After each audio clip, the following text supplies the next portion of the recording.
কালি আমি পঢ়িছিলো 5th schedule আৰু 6th শিডিউলৰ মাজৰ ডিফাৰেন্সটো ৰাইট অলপ ৰিভাইজ কৰি লওঁ তাতে আমি আৰ্টিকল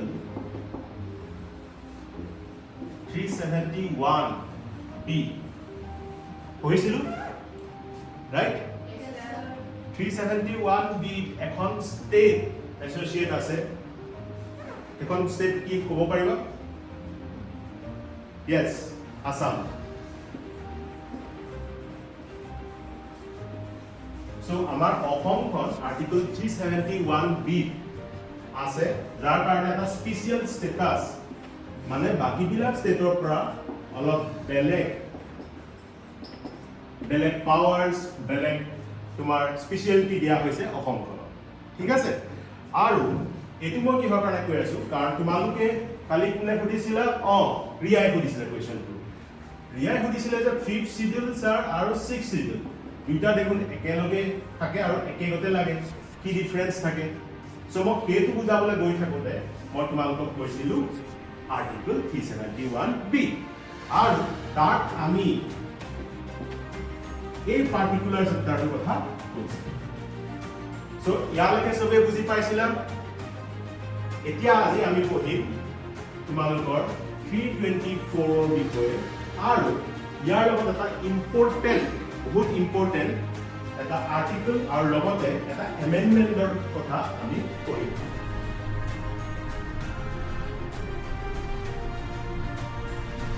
এতিয়া মই তোমালোকক যেহেতু মই ক্লাছৰ এন্ডিংলৈ আহিছোগে এটা বহুত ইম্পৰ্টেন্ট সংবিধান সংশোধনৰ কথা কওঁ মানে কনস্টিটিউশনাল এমেন্ডমেন্টৰ কথা কওঁ আৰু সেইটো হৈছে 61st Constitutional Amendment 61st এই 61st মতে তোমালোকৰ যেটো ভোটিং দিয়াৰ এজ আছিল আগতে সেইটো কম কৰি 21 পৰা লৈ অনা হ'ল 18 কি কলো আগতে ভোট দিয়াৰ এলিজিবিলিটি আছিল এজ আছিল 21 মিনিমাম 21 হ'ব লাগে কিন্তু এতিয়া 18 বছৰ হোৱাৰ লগে লগে তোমালোকে ভোট দিব পাৰা আৰু সেই যে 61st এমেন্ডমেন্টটো অনা হৈছিল হেতু অনা হৈছিল 1988 1988 বুজি পাইছা সো তোমালোক সকলোবিলাক 18 বছৰৰ ওপৰত ৰাইট সো 18 বছৰৰ ওপৰত কাৰণে according to the 61st amendment that brought in 1988 now you are eligible to cast your vote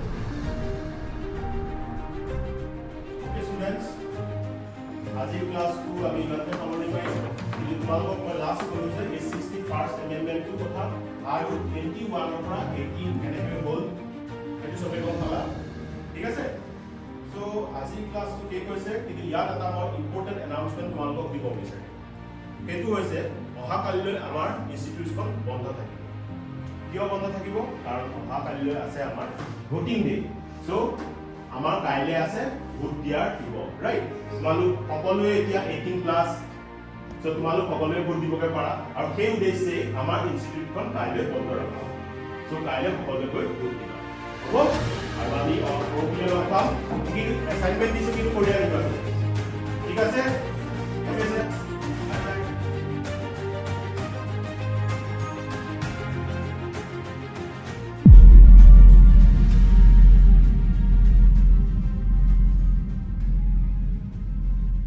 আমি আকৌ 18 প্লাস হলে বেলেগৰ কাৰণে এলিজিবল হোৱা বুলিয়ে ভাবো Kunal,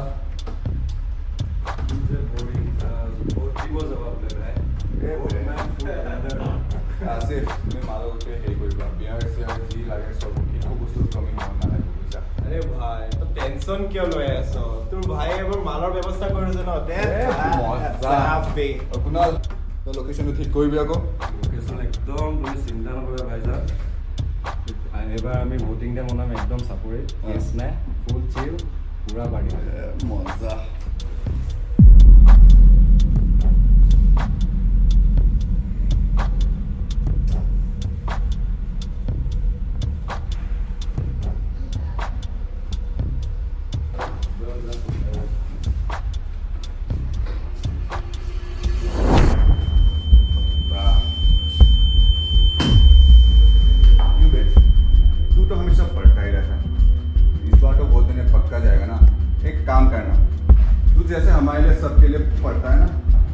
पाँचों के लिए वोट भी देके आना, हाथ का नेल पॉलिश भी हो जाएगा।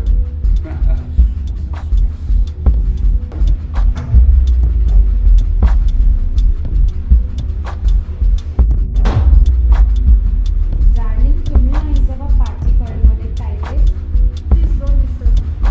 ইস, কথা কৈছে সদায়। इसका तो एटीट्यूड बढ़ते जा रहा है दिन पर दिन।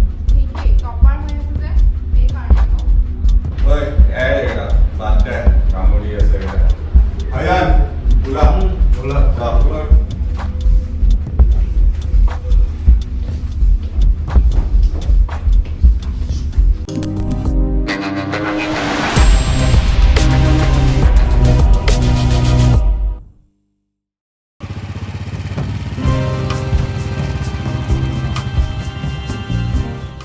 ক'ত ৰখালে? ইয়াত চাহ খাব নেকি? জানা চাহ খাবলৈ আমাক ডাঙৰ কেফেটেৰিয়া বা ডাঙৰ হোটেলৰ দৰকাৰ নাই। চাহকাপ তেতিয়া ভাল লাগে যেতিয়া বনোৱাজনে মৰমেৰে চাহকাপ বনাই পেলাই আমাক দিয়ে। ইয়াত এবাৰ খাই চোৱাচোন বাইদেৱে কি ধুনীয়া চাহ বনাব। মৰমেৰে বনাই খাব আপোনাক। তুমি গম পাবা নহয়, ব'লা যাবা।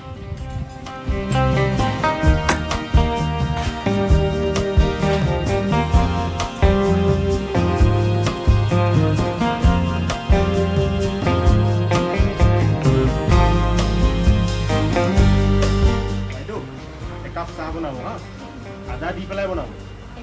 মই নাখাম নেকি? অকল আপুনি খাব। দুকাপ বনাব। আজি আপোনাৰ কাৰণে স্পেচিয়েল গেষ্ট লৈ আনিছোঁ। বাইদেউ আপুনি বোলে বহুত ভাল চাহ বনাই শুনিছে।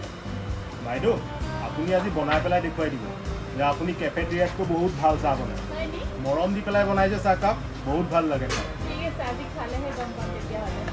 চাবা গম পাবা। ক্লাছবিলাক কেনেকুৱা চলি আছে? ক্লাছটো ভালেই চলি আছে। আপোনাৰ? জানেনে বিতুপন ছাৰ? বিতুপন জানেনে বিতুপন দা? এই যে মোৰ হিষ্ট্ৰী পঢ়াই মানে এনেকুৱা লাগিছে যেন গোটেই কেৰেক্টাৰবোৰ মোৰ মূৰৰ চাৰিওফালে ঘূৰি ফুৰে।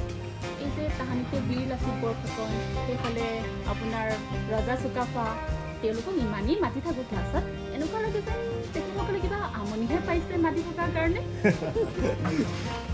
ঠিকে কৈছে। মোৰতো এনেকুৱা লাগে লক্ষ্মীকান্ত ছাৰে কিতাপখন যেন মোৰ কাৰণে লিখি পেলাই থৈ গৈছে। সদায় নাম কীৰ্তন কৰোঁগৈ, পঢ়ুৱাই এনেকুৱা লাগে যেন গোটেই কিতাপখন মগজুতে একদম চাপ খাই গৈছে। হয় দেই, সঁচাকৈ।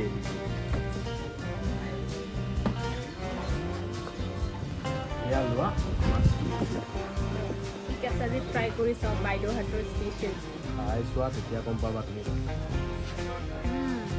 বাইদেউ চাহকাপ সঁচাকৈ বৰ ধুনীয়া হৈছে দেই। দেখিলা কৈছিলোঁ নহয় মই।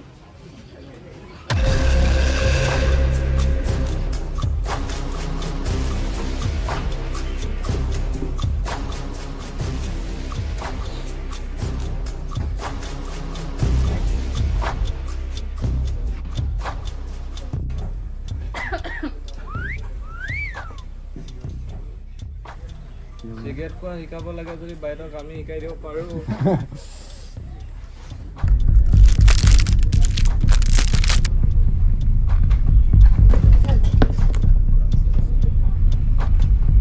কিন্তু হিষ্ট্ৰী বাইদেউজনী বহুত বম দেই।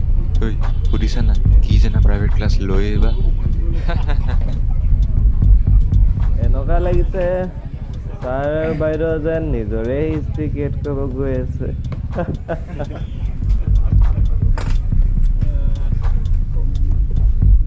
বাইদেউ চাহৰ ঠাইত অলপ সেয়া পানী ৰাখিব আকৌ, কাষ্টমাৰ পাৰিব। বিতুপন দা প্লিজ প্লিজ নাযাব না প্লিজ।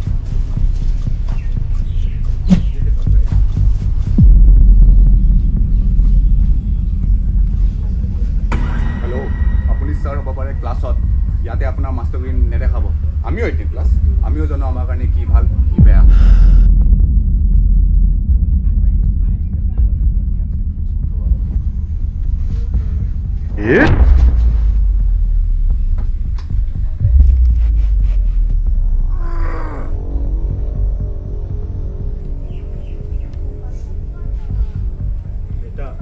যিখন স্কুলত তহঁতি এইবিলাক শিকি আহিছ ন, সেইখন স্কুলৰ মই মাষ্টৰ আছিলোঁ। অকল 18 প্লাছ হ'লেই নহয়, তাৰ লগত কিছুমান ৰেছপনচিবিলিটিছ আহে। কি কৰিব লাগে কি সময়ত কি কৰিব লাগে সেইবিলাক জানিব লাগে আৰু যেতিয়া 18+ হ'লি তেনেহ'লে তহঁতি এইখন দেশৰ এজন নাগৰিক আৰু এজন নাগৰিক হিচাপে তহঁতক ভোট দিবৰ কাৰণেহে সেইটো বন্ধ দিয়া হৈছে আৰু তহঁতি কি প্লেন কৰিছ পাৰ্টি কৰিবলৈ অলপ ঠিক হৈ যা বুজি পাইছ কিন্তু তহঁতি কি বুজিবি কাৰণ এজন দায়িত্বশীল নাগৰিক হোৱাৰ আগতে এজন দায়িত্বশীল সন্তান হ'ব পাৰিব লাগিব মোৰ দেউতাই এইবিলাক কৰিবলৈ ইয়াত পঠিয়াইছে হা ছয় ছাৰ ভুল হৈ গ'ল এনেকুৱা আৰু অপৰাধ আমি কেতিয়াও নকৰোঁ আৰু আমি এইবাৰ পাৰ্টি কৰিবলৈ নাযাওঁ ভোট দিবলৈ যাওঁ চিয়'ৰ ছাৰ একো না কনা চৰি ছাৰ আমাৰ ভুল হৈ গ'ল আমি চব যাম ইয়াত যিমান মানুহ আছে আমি চব ক্লাছত কৈ দিম চবেই যাওক আৰু এবাৰ ভোট দিব হয় ছাৰ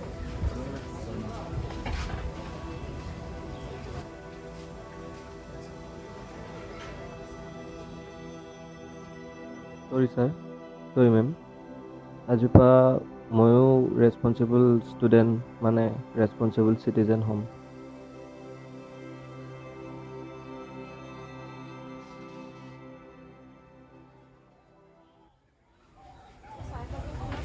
মই ভোট দিবলৈ যাম আপুনিও ভোট দিব লাগিব মামা ময়ো যাম ক'ত যাবা ভোট দিবলৈ তুমি এতিয়া ভোট দিব নোৱাৰিবা নহয় 18+ হ'লেহে তুমি ভোট দিব যাব পাৰিবা